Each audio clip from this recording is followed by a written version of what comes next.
Well, the work is over for the New Orleans Saints, at least for this week. The season is over for the Philadelphia Eagles. As we welcome you to the State Farm post-game show, the Eagles fall just short, 20-14.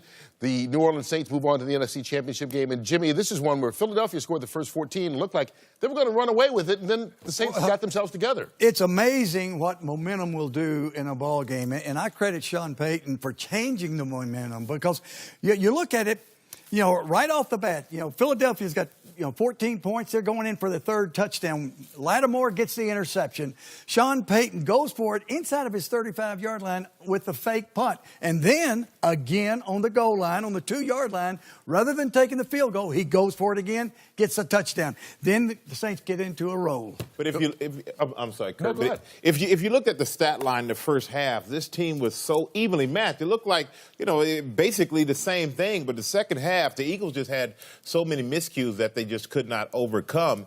And here on a 12-minute drive, you have the pick.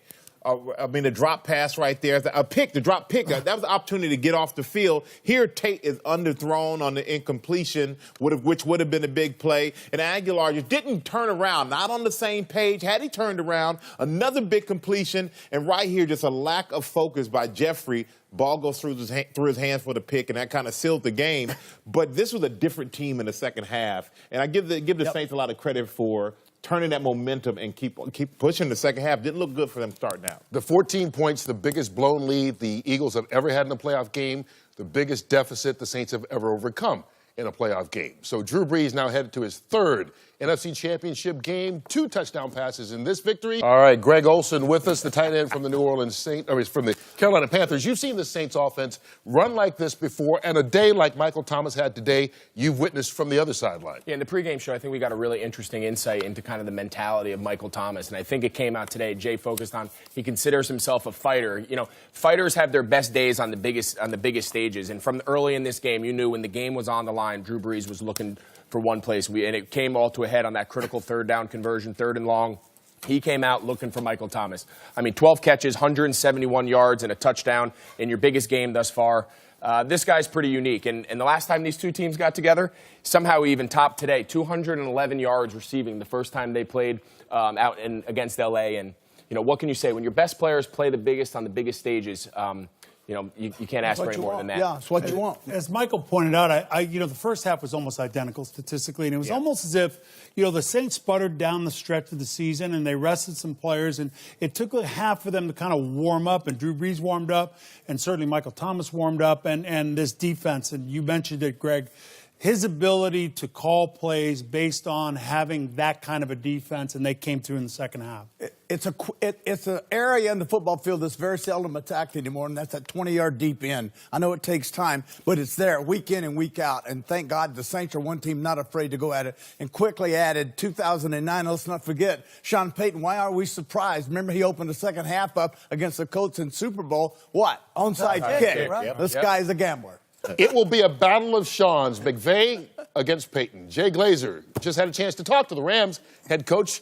What's he think of this preview? Yeah, as you said, Kurt just got off the phone with Sean McVay, and he said, look, from that first loss of the season, we learned a couple of things. Number one, that was our first loss of the entire year when we faced the Saints earlier, and that gave us some adversity, which we hadn't had at that point. Number two, now we have a better idea of how to handle that crowd, what we're walking into, because that dome is just different. And number three, man, we had a chance when we got to 35-35 to deliver a knockout blow, and we didn't. Now we have our chance again.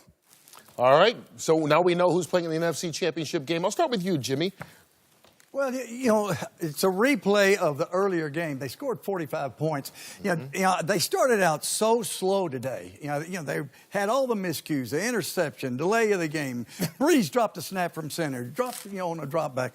And I think that they'll be in better rhythm this time around. And of course, they've played the Rams, they've beaten the Rams.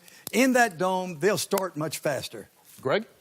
Anytime you get a chance to see all season, the top 2 offenses in the NFC were clearly the Saints and the Rams. And I think for them to have a collision course with it all on the line to go to the Super Bowl, as fans of the game, I'm not sure how much more you can ask for. We all saw what a shootout that first game was. If you're looking for offense, this game's for you. Yeah, absolutely. And, you know, I look for in this game, you want your best players on the field. I mean, the only player that's missing that contributed throughout the season is Cooper Kupp out here in L.A. with the Rams. Other than that, I mean, they did a good job of holding Gurley to 68 yards in the first game. But watching the adversity that they overcame today lets you know that the Saints, once they're in rhythm, they are tough to stop, and that this defense is the best defense they've had in their run for a long time. Sean Payton, they knocked the cobwebs off today. Sean Payton, Drew Brees, Alvin Kamara, Thomas is a monster. He had over 200 yards in their first meeting. And this defense, and we talked about it, it's why they play for home field advantage, and it might be the best home field advantage in football down there in New Orleans. Agreed. All right, top 2 seeds matching up in the NFC. Same story in the AFC between the Patriots and the Kansas City Chiefs. If you go back to Week 6 when the Kansas City went up to New England and lost 43-40, it was a great game in which Mahomes brought the team back with 4 touchdown passes. We're going to see next weekend the greatest offensive machines we've seen all year. The 4 best offensive teams are playing, with the exception of Pittsburgh, which didn't make the playoffs. But these 4 teams, I'm telling you, this is what the league is built for us, what it's designed for us, what television wants. It used to be the old AFL. This is what you had. What's the over-under on punts? 3?